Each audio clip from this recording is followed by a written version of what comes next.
Hello bachon, let's read this question. The question says, when two progressive waves y1 is equal to 4 sine 2x minus 60 and y2 is equal to 3 sine 2x minus 60 minus pi by 2 are superimposed, the amplitude of the resultant wave is.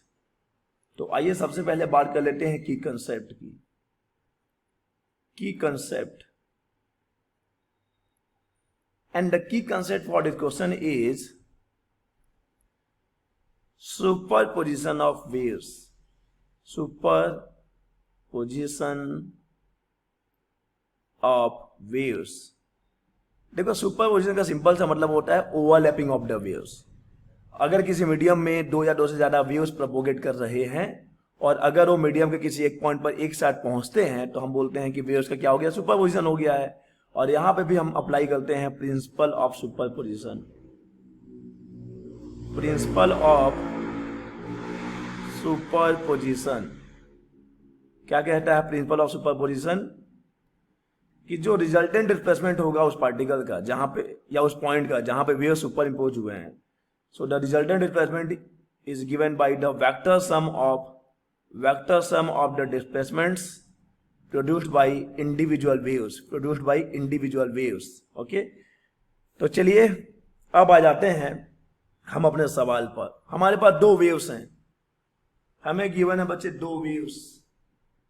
कौन कौन से waves हैं बच्चे? पहला wave है y1 is equal to 4 sine 2x minus 60 है, और दूसरा वेव है हमारे पास 3 sine 2x minus 60 minus pi by 2.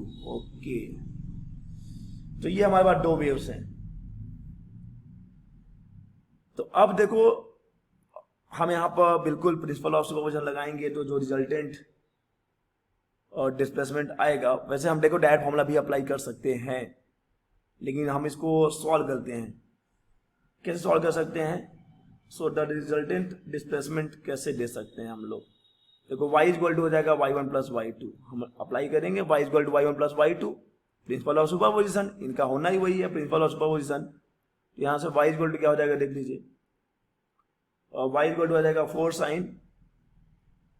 Sign 2x minus 60, और ये हो जाएगा plus 3 sine 2x minus 60 minus pi by 2. Okay, ठीक है. तो अब देखो यहां पर हम लोग लगा सकते हैं अपना एक ट्रिग्नोमेट्री, एक फंक्शन, टू साइन फंक्शंस वाला जो रूल है हमारे पास. तो हम यहां पे यूज करेंगे, we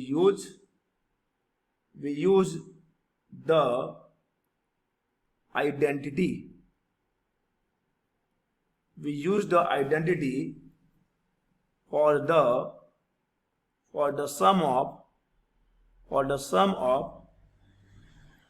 two sine functions, a sin theta plus b sign theta plus five. देखिए ये इसी टर्म में तो है a, और ये रहा आपका साइन थीटा, और ये रहा साइन थीटा प्लस फाइव. तो यहाँ पे हम आइडेंटिटी यूज करेंगे, ये हो जाता है root over a square plus b square plus 2ab cos five. और साथ में अगर हम बात करेंगे तो यहाँ पे हो जाएगा, ठीक है, इसको थोड़ा सा हमको किसका लेना चाहिए, ठीक है, ये किसका आना पड़ेगा हमको. चलिए किसक तो नहीं रहा है, तो फिर हम यहाँ जो लिखेंगे समझ लीजिएगा इसके साथ प्रोडक्ट हो रहा है. ओके, तो हम यहाँ पे लिख रहे हैं sign theta plus tan inverse. हमको इसको मिटाना ही पड़ेगा और हमको जो है यहाँ से लिखना पड़ेगा क्योंकि काफी लंबा ये एक्सप्रेशन जाने वाला है. A square plus B square plus 2ab cos 5. और यहां पे आ जाएगा sine theta plus tan inverse B sine phi divided by A plus B cos phi okay, A plus B cos phi. तो यहां से ठीक है, एक और ब्रैकेट, ये एक और ब्रैकेट है ना, इसको हम बड़ा ब्रैकेट स्क्वायर ब्रैकेट बना लेते हैं, ये स्क्वायर ब्रैकेट हो, ये स्क्वायर ब्रैकेट के अंदर ही है। तो अब अगर हम कंपेयर करेंगे तो देखो हमको क्या क्या मिलेगा। हमको मिलेगा, इसको कंपेयर करना है, हमारा जो इक्वेशन है कंपेयर करिए, तो हमको मिल जाएगा a की वैल्यू 4 मिल जाएगी, b की वैल्यू 3 मिल जाएगी, फाई की वैल्यू मिल जाएगी -π/2, ठीक है। तो यहां से अब हम कैलकुलेट कर पाएंगे cos -π/2 जो कि हमको चाहिए होगा, cos फाई चाहिए ना अपने को, तो ये 0 हो जाएगा। और साइन -π/2 कितना आ जाएगा बच्चे, साइन -π/2 आ जाएगा -1, ठीक है। तो अब यहां से अगर हम रिजल्टेंट निकालते हैं तो रिजल्टेंट हो जाएगा √a² plus b² plus 2ab cos phi. यही तो है, calculate amplitude R of the resultant wave, यही तो है amplitude of the R, resultant wave का एम्पलीट्यूड यही आएगा। वैल्यूज पुट करिए, सॉल्व कर लीजिए, 4² plus b² plus 2ab cos phi, okay. और फिर इसको सॉल्व करने पे हमको r की वैल्यू मिल जाएगी। देखो cos फाई हमको पता है कि cos फाई 0 है, तो हम यहाँ पे cos फाई तो cos -π/2 तो cos फाई डायरेक्ट 0 रख देते हैं ना हम लोग, cos फाई के लिए 0 है हमारे पास। तो ये 16 ये b² क्यों रख रहे हैं, 3 का स्क्वायर होगा ना, तो ये √25 आएगा, और √25 की वैल्यू, तो r की वैल्यू आ गई 5, r की वैल्यू आ गई 5, ठीक है। हम चाहें तो डायरेक्ट फॉर्मूला भी रख सकते थे कि जब भी हम प्रिंसिपल ऑफ सुपरपोजिशन की वेव्स की बात करते हैं, यानी कि सुपरपोजिशन की बात करते हैं, वेव्स के सुपरपोजिशन की, और दो वेव्स के जो सुपरपोजिशन होता है, तो जो रिजल्टेंट आता है, जो रिजल्टेंट एम्पलीट्यूड आता है, वो डायरेक्ट हम लिख सकते थे। डायरेक्ट कैसे लिख सकते हो आप, रिजल्टेंट का फॉर्मूला मैं यहाँ पे लिख रहा हूँ, अगर आप चाहो डायरेक्ट फॉर्मूला यूज कर पाओगे। r इक्वल टू रिजल्टेंट होता है a² plus b² plus 2ab cos phi, okay.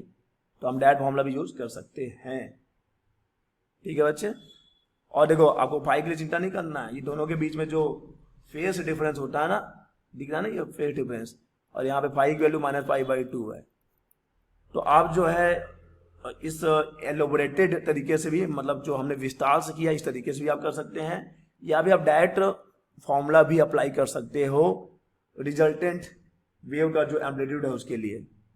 तो हमारा आंसर है हमारे पास, देखिए r इक्वल टू है 5, तो हमारा आंसर आ जाएगा 5। हमसे पूछा है कि व्हाट इज रिजल्टेंट, तो हमारा आंसर है 5, ओके।